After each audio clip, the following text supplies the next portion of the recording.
So I'm here in virtual Israel. In SL Increasingly, the simulated and the physical realm blur, virtuality reflecting serious, real-world issues in all their complexities. Case in point, the overwhelming protests in response to the Israeli army's December 2008 Gaza operation. Virtual Israel in Second Life became a stage for a virtual shouting match that lasted weeks.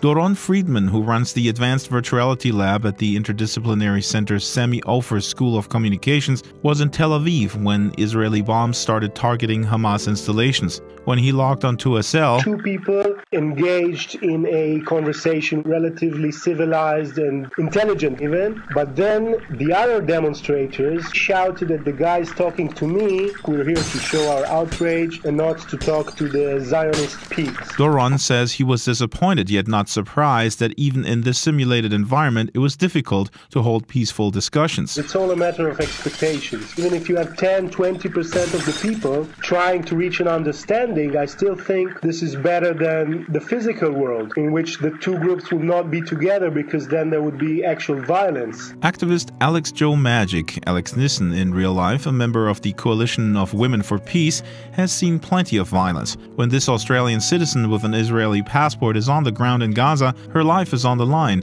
whether she monitors checkpoints or helps Palestinians rebuild their homes. When you work together in a situation where I belong to the occupier and they belong to the people who are being occupied, you actually develop a very intense personal connection because all of a sudden you're on the same side against a common enemy, which is really violence. In a talk last month organized by Peace Train in SL, Alex laid out why this recent military engagement was particularly disastrous for the Palestinians. Gaza is about 12 kilometres wide. Now there's over 1.5 million people in Gaza. People can't escape into the sea. They can't get into Israel. Egypt sealed the border. This was really the first war where people couldn't escape. Alex makes no secret of the fact she feels the creation of Israel in 1948 was followed by a campaign of ethnic cleansing not unlike the Holocaust, in which her own family suffered deeply. While the seemingly never-ending cycle has made many on both sides desire revenge, Alex says her personal history has been the inspiration to fight for a world without guns. Now what came first? The chicken or the egg? The occupation or the suicide bombing? Doesn't matter. We need to stop the fighting and the arguing over the semantics, and we need to start to do everything we can to bring the two cultures together, to talk, to work for peace. Because in the end, you have to negotiate. But a sit-down lecture with peace activists' avatars singing songs of trust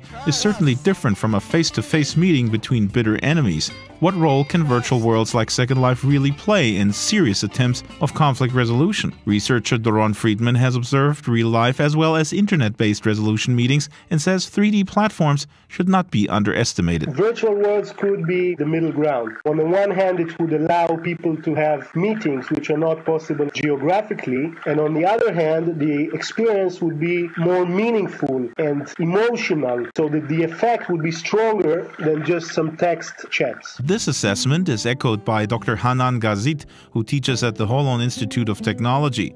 His company Metaverse Sense is currently developing 3D worlds where Israeli and Arab youth can interact and learn together. This is what I call the virtual arena. Like we have in old Greece, you have a square in the middle of the square that people can come, people can express their opinions. Even negative interaction is a kind of interaction. As enthusiastic as Hanan is about what he calls the revolution of Web 3D, he also cautions that the technology by itself doesn't do anything. If the goal is to bridge between different parties, you need to find the right platform to afford people to communicate. And sometimes the right platform to communicate is a place just around the corner. The Montreal Institute of International Studies recently invited Gaza resident Armour Chirag to speak at an event entitled The Gaza Question. His two brothers were killed in the invasion. The story of Armour's father, whose one son bled to death in his arms, was widely reported and spawned considerable outrage. Armour, who has been living in the US since 2004, promised his father to use my privileged position here in this country to speak about this. Tell people what happened. If people know, it's gonna make it a little less likely for this to happen again. We're not seeking retribution. We are seeking accountability and justice. Accountability, a prerequisite to normalized relations. And no matter if the breaking down of cultural barriers happens over a plate of hummus like here at the Peace Week at MIIS or via new technology, I'd say let's not lament the perceived apathy of the young generation, but embrace their enthusiasm for change and extend some, well, trust. From Monterey, California, enjoying the possibilities of the physical world, I'm Draxtor Despres. Trust. Trust.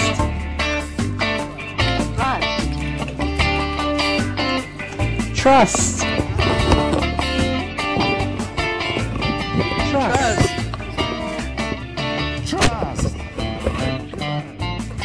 Trust. Trust. Trust. Trust.